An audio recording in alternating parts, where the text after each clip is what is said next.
और बात करना जानते हैं। फालतू वकील मुकदमा करने लायक नहीं है। धन्यवाद। अपना 2 टका अपने पास रखना प्लीज। आप आदरणीय नरेंद्र मोदी जी की प्रशंसा करिए, क्योंकि आपको हो सकता है कोई प्रॉब्लम हो।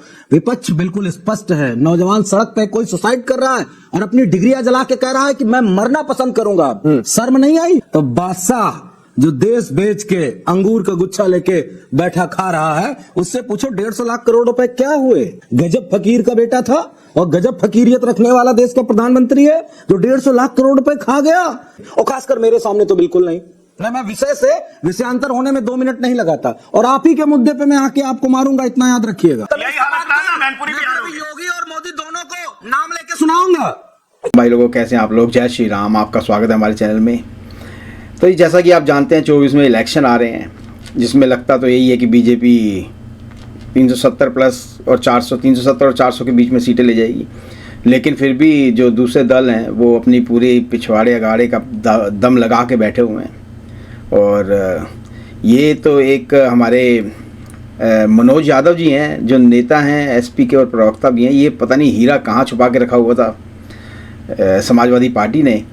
ये तो आजकल खूब वाट लगा रहे हैं बीजेपी के प्रवक्ताओं की, हर तरह से वाट लगा रहे हैं और काफ़ी अच्छा बोल रहे हैं, काफ़ी अच्छे क्वेश्चंस उठा रहे हैं जिनका जवाब नहीं होता। ऐसी आज एक डिबेट चल रही थी जिसमें अजय आलोक, डॉक्टर अजय आलोक, जो कि अभी बीजेपी के प्रवक्ता बने हैं किसी दूसरी पार्टी से आके, तो जी वो बैठे हुए थे। और हमारे राकेश पांडे जी हैं जो एक न्यूज़ चैनल, एक प्रोग्राम को एंकर करते हैं।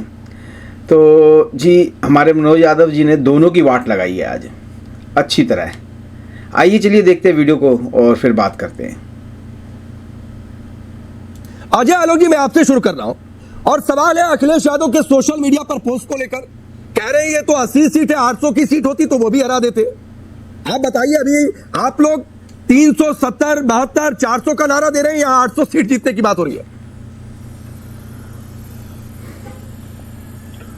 देखिए, एक्चुअली दोष उनका नहीं है, थोड़ा ऐसा हो जाता है कभी कभी, खासकर जब आघात पे आघात लगते जाए ना तो आदमी की थोड़ी मानसिक अवस्था हिल जाती है। 14 में आघात लगा, 17 में आघात लगा, 19 में आघात लगा, 2022 में तो 400 सीट जीतने की बात कर रहे थे विधानसभा में, बेचारे लटक गए 121 पे।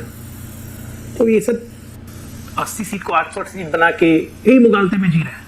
हमें क्या फर्क पड़ता है कि मनोज यादव जी अब जवाब दीजिए, ये मुगालता 800 सीट वाला है। और ये तो सही बात है कि लोग तो इस बात को लेकर पूछ रहे हैं कि भाई ये कॉन्फिडेंस तो ठीक है, चुनाव में होना चाहिए, कार्यकर्ताओं में अच्छा संदेश भी शायद जाता होगा, लेकिन ये 800 सीट की बात करेंगे तो हो सकता है कि अपने ही लोग नाचने लग जाए। ऐसी चर्चा सोशल मीडिया पर भी लोग लिख रहे हैं। आईटी सेल के पास और काम ही क्या है? अगर कोई उपमा दी गई है एक नौजवान के द्वारा कहे गए वक्तव्य के बाद, और आपने पिछले 4 दिन से शायद आपके चैनल ने कोई डिबेट तो करा ही नहीं है, ना मुझको बुलाया उन डिबेट्स में कि लीकेज मुख्यमंत्री का लीकेज प्रदेश कैसे नौजवानों के भविष्य को लीक कर रहा है। अगर कराई होती तो आप ये सवाल मुझसे न पूछते। आप अजय आलोक को घेर रहे होते कि अजय आलोक कैसा लीकेज मुख्यमंत्री उत्तर प्रदेश में बना रखा है जो हर परीक्षा को लीक करवा देता है। तो नौजवानों के अंदर जो इस वक्त गुस्सा है सरकार के खिलाफ, वो गुस्सा मेरे ख्याल से शायद अभी बीजेपी को और आप मीडिया भाइयों को एहसास नहीं हुआ है। होगा राकेश पांडे जी, निश्चित होगा, इसमें 2 राय नहीं। लेकिन अभी कह रहे थे युवराज शहजादे, संविधान में इन शब्दों का कहीं पे है जिक्र क्या? अगर है तो बादशाह जो देश बेच के अंगूर का गुच्छा लेके बैठा खा रहा है, उससे पूछो 150 लाख करोड़ रुपए क्या हुए। जो विदेशों से कर्ज लिया, वर्ल्ड बैंक से कर्ज लिया 150 लाख करोड़। गजब फकीर का बेटा था और गजब फकीरियत रखने वाला देश का प्रधानमंत्री है जो 150 लाख करोड़ रुपए खा गया, और पता नहीं देश के नौजवानों को कि वो पैसा गया गया। और अजय आलोक जी, इस तरह की भाषा का इस्तेमाल करिए कि विपक्ष को, आपके प्रधानमंत्री को और आपके नेताओं को कुछ कहने का अवसर न प्रदान करें, और खासकर मेरे सामने तो बिल्कुल नहीं। मैं विषय से विषयांतर होने में 2 मिनट नहीं लगाता, और आप ही के मुद्दे पे मैं आके आपको मारूंगा, इतना याद रखिएगा। जो बोलोगे उसी का जवाब देंगे, हम कहीं और नहीं जाएंगे, क्योंकि हमें मालूम है कि आप किस तरीके से विपक्ष को डैमेज करते हो। अरे उस फकीर से कह दो कि 10 लाख का कोट पहनने से पहले 3 बार सोचता तो इस देश के नौजवानों को 200 रुपए की शर्ट मुहैया हो जाती। बोला नहीं उस फकीर से, और 1.5 लाख का चश्मा की जगह किसी माता बहन की आंख के चश्मे की रोशनी आ जाती। लेकिन नहीं बोला, 1.5-2 लाख का पेन लगाने वाला। कम से कम इस सारी बातों को समझ लेते तो मुद्दों पे बात करते। क्यों आप लोगों को ये लग रहा है कि 80 नहीं 800 भी तो हरा देते? आपके हिसाब से चलिए कहावत मान ले, एक कहने का अंदाज मान ले, इतना कॉन्फिडेंस कहां से? राकेश जी बहुत बेहतरीन सवाल किया, इसके लिए आपको मैं किस तोपों की सलामी के साथ जवाब ना दूंगा। किस तो की सलामी मत दीजिए। हमें लग रहा था जनता हम सलामी देती है। राजनेताओं से चुनाव लड़ रहे हैं। रुकिए, अरे रुक जाइए। हमें लग रहा था हम साहूकार और राजनेताओं से चुनाव लड़ रहे हैं। अब पता चला ये तो चोर है, लोकतंत्र के हत्यारे हैं, डकैत है, चंडीगढ़ मॉडल लेके चुनाव लड़ते हैं। ये बात विपक्ष को पता चल गई और ईश्वर की दया से चंडीगढ़ मॉडल के बाद देश की जनता को भी पता चल गया कि बैलेट में इतनी बेईमानी तो ईवीएम में कितनी बेईमानी होगी।